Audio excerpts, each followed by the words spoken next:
they couldn't track the cell phone. Exactly. So she ended up passing away.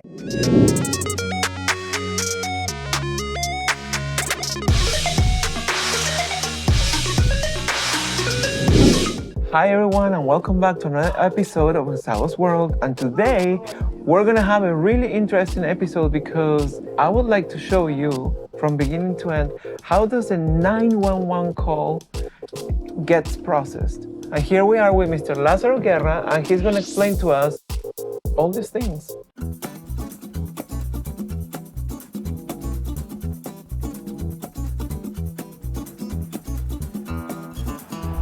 The video is about to start. Don't forget to subscribe and turn on notifications. There we go!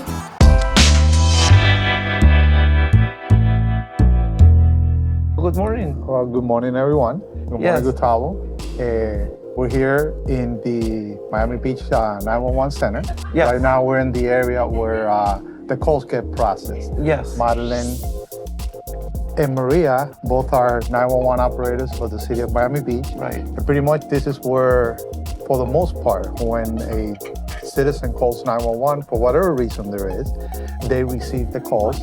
Ladies like Madeline and Maria process the call according to all their training, all their technology, all their equipment that they have available to them. Right. And then from there, while they're on the phone with the person, they gather the information, and at the same time, almost simultaneously, right, a dispatcher, whether it's a police dispatcher, a fire dispatcher, or an EMS dispatcher, then contacts the unit that will be in the route. EMS stands for Emergency Medical Services. Okay.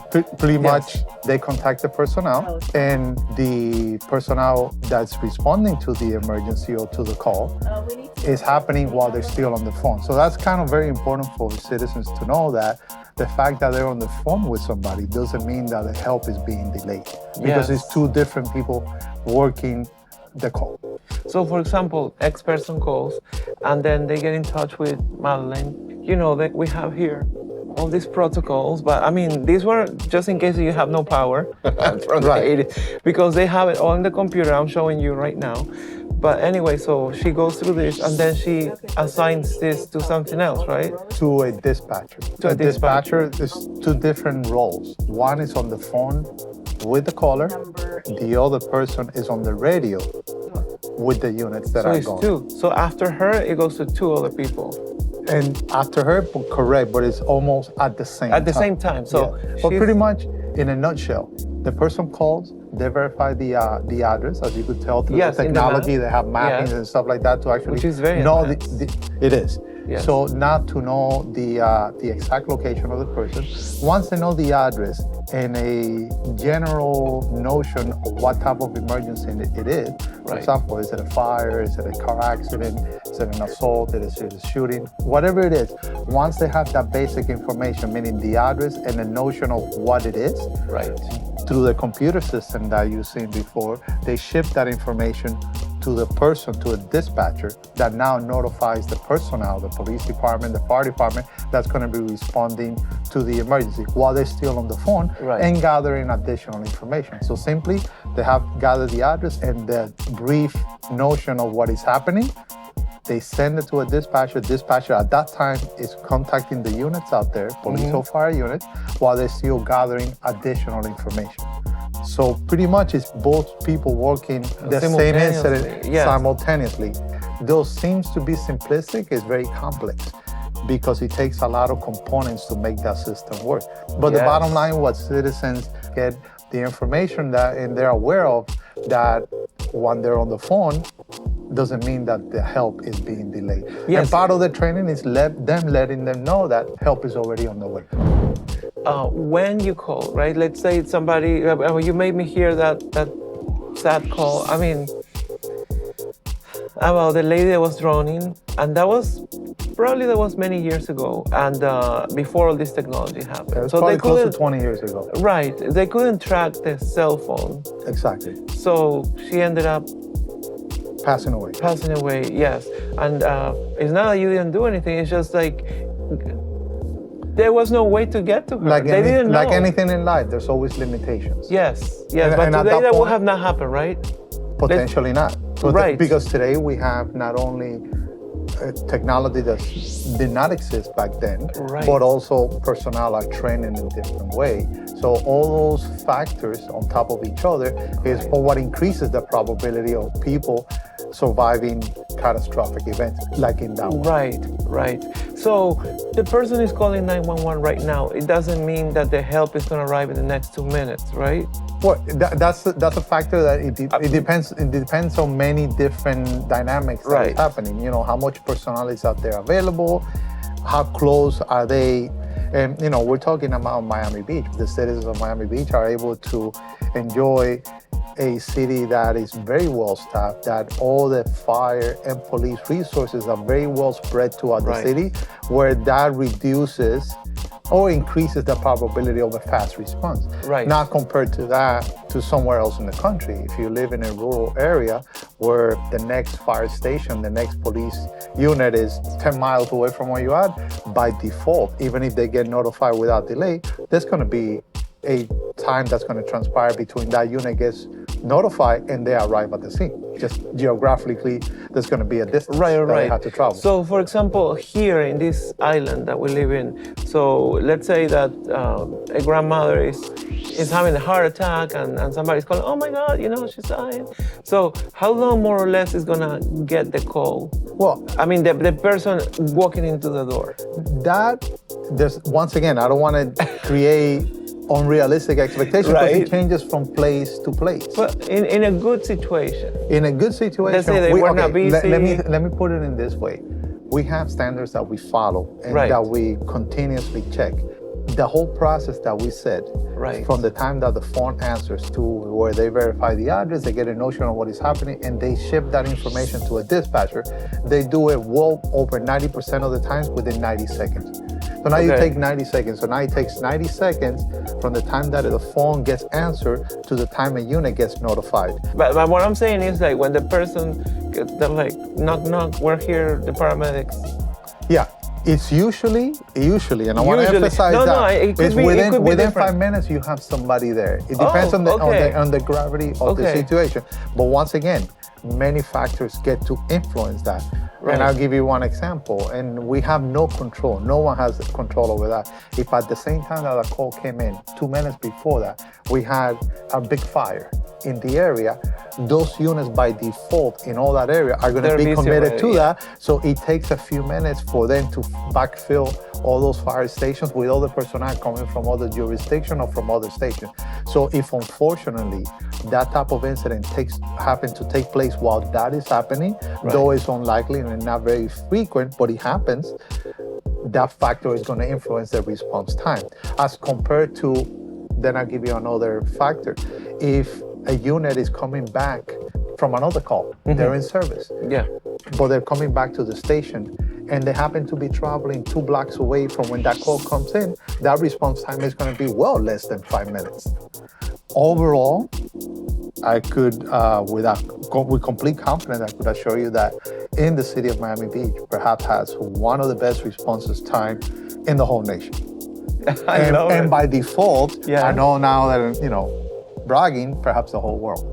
What? Yes, because of the way it is structured. All that whole system has been configured and has been put in place to really take care of that, serve the public. And the city of Miami Beach happen to have the resources, have to have the leadership in place that affects all that. Oh, wow, this is very impressive.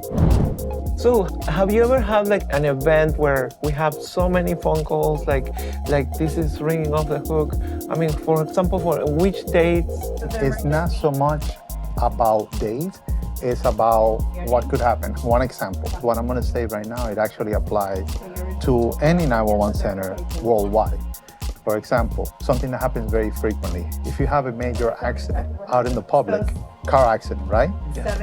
A lot of times, that event is being witnessed by a multitude of people, correct?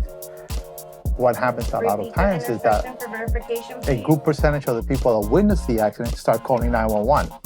So what does that do? Simply by default, it overwhelms the available resources. So we have practices and we have configured the actual equipment to compensate for that. But nevertheless, it's a abnormal load on the system that it increases the number of calls. So that could Okay. happen Any day. on a weekday in the morning, on a weekend at night. Right. There is no way to prepare. Now, yes, on top of that, in the city of Miami Beach happens to be a worldwide tourist destination. Yeah. And then we have multiple times throughout the year where the tourist population increases dramatically, and by default, that increases the number of phone calls that we receive. Fortunately, what we do department-wide in the fire department and the police department, that we anticipate for that, and then we overstaff the center to hopefully mitigate that increased amount of call volume.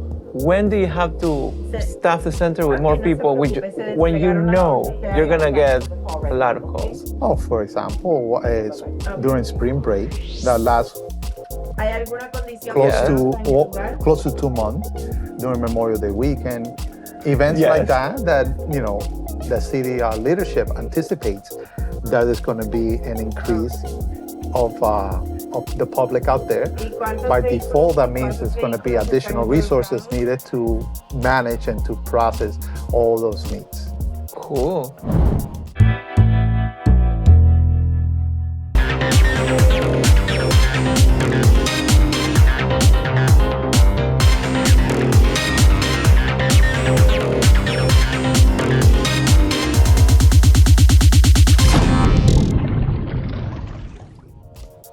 So and then the phone calls are answered, I'm hearing in Spanish, but of course in English.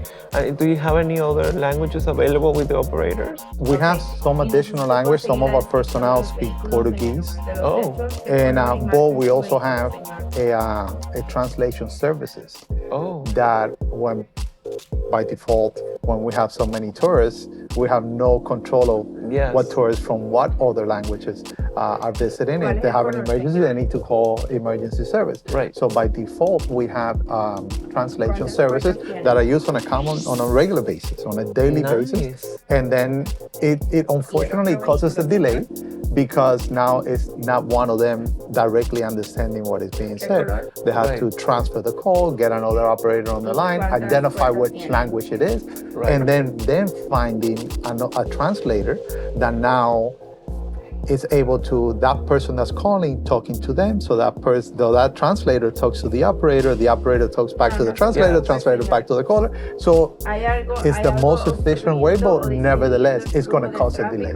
wow. Because now you interject another step in the process. But it's the best way. That is actually mandated to have that process mandated by state regulations. And as a result, we also have it. But it's one of those things that, it's common sense to have in place. Okay. Understanding that there's from what I understand, and from the process of me being involved in implementing those processes, there's over 7,000 languages out there in the world. So Yeah. there are by default some languages that may not be Available right away or available. But I mean, right away. usually But the it would most be common one- German, Swedish, I don't know. Yeah, from what Polish. we use two translation services. They assure us that, I forget the exact number, but the first 600 or 700 languages they're able to provide without delay. Wow, this is impressive too. What makes this center be one of the best call centers in the world? What makes that? What do you feel so confident about this? The personnel, Of course. the way they are trained, their dedication, the processes and equipment that the city provides and trains them to provide that service. Okay. We, without a doubt, do it in a way that very few of the centers match that level of service. Wow. And not only that, it's How actually lucky we are. it is. And now, not only that, but it's not just me saying it. We're actually recognized by organizations that test our processes, that validate what we do, and as a result, give us recognitions that very few centers have in the world. Like, for example, which kind of To be specific, Yes. we are one of only less than 20 centers in the world out of thousands that Thousands, literally. exactly Yes. that is recognized as an accredited center of excellence. What that means is that our personnel processes the emergencies following adhering to established protocols and established standards that are validated and are checked on a regular basis, really on a daily basis, not on a regular, on a weekly, monthly basis. And that validation, all in summary, is what gives the information to those outside institutions that check our processes. Hey, you guys do it in a way that very few other people do. Wow, this is amazing. Well, thank you for doing all this great job for our emergencies.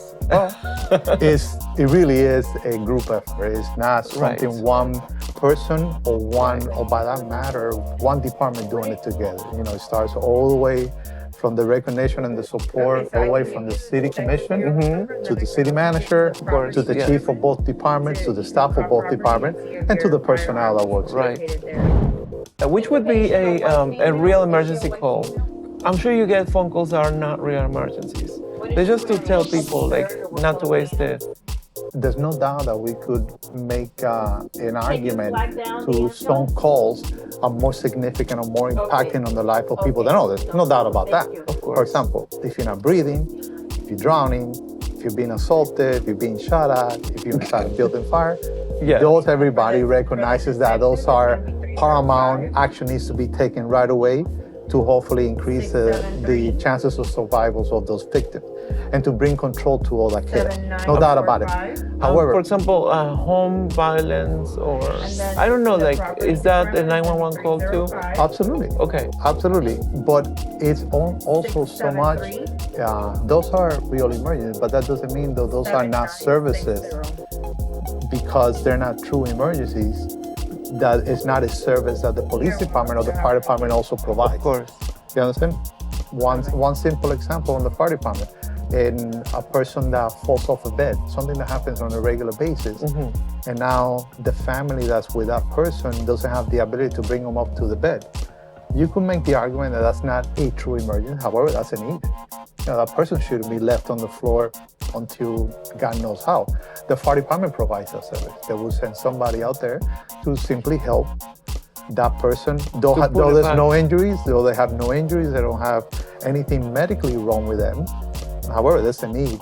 So now, if you compare that to a person trapped in a fire, no doubt about it, Of course, it has a higher priority. However, that's still a need. Right. If you have, on the police side, if you have a person being shot at, that's a true emergency. Of course, Officers need to be in there to mitigate and to be in control to that situation. However, if you're inside a supermarket and two people are arguing and causing a disturbance, somebody needs to go and bring control and bring, mitigate that situation, because it's not pleasant to be inside a supermarket or a restaurant and be experiencing a commotion such as that. Police department provides that services as well. And we facilitate that through here, through the guidance of both the fire department and through the police department. And these personnel are trained to process those emergencies and then back to the protocols, all of that stuff, bring all that information to distribute it accordingly to the different departments. So back to your question. Yes, I was thinking. Which are true emergencies, which are not true emergencies? Yes, there's a difference, but that doesn't mean that it's not a need for the services of both departments. Which phone calls you recommend not to make here? Then simple stuff as, I need the phone number to a restaurant. Okay, like what? I mean, wait, what? Yeah. What do you mean? People call for that? People call for a number of things. A lot of times it's just because they're not knowing that there's all the services that could provide that information. Okay. So stuff that were pretty much you don't need the services of the police department or the fire department, then you should step back and try not to use those resources for that. Good look into all the methods of getting the information that you need, because in reality what could be happening is that you could be calling, you have no control. The person could be calling during those real emergencies, and that's another phone call that needs to be answered. Of course. And by default, if we have many coming in at the time, that means somebody else is going to be delayed. It's very well defined in Florida, on the Florida statutes, that the misuse of the 911 system is completely illegal. You could be charged. And there are precedents, and there have been places that have purposely misused that have been charged righteously so. Yeah. You know, for example, if you fabricate and you call 911 to fabricate something that's not true and to do something that is not expected as an emergency, that could lead to that because you're misusing resources that, in essence, you're taking it away from people that really need it. You're literally playing with fire. 100%. Yes. I just wanted to thank you so much for giving all this information and for being vulnerable and showing us where all this happened. It looks like the NASA, it's all these operators and screens and everything. Right. So thank you so much, Lázaro Guerra, for, You're welcome. For being with us. And thank you very much, everybody, for watching. I hope that you get information on how this wonderful service of the 911 works.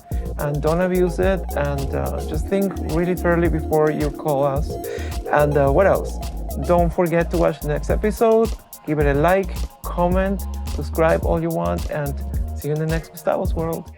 Thank you for watching. Please don't forget to subscribe and turn on notifications.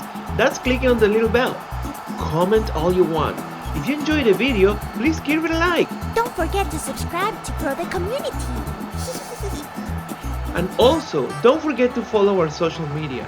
And if you want to go ahead and share this video in all your platforms, share the love. Till next time! Bye.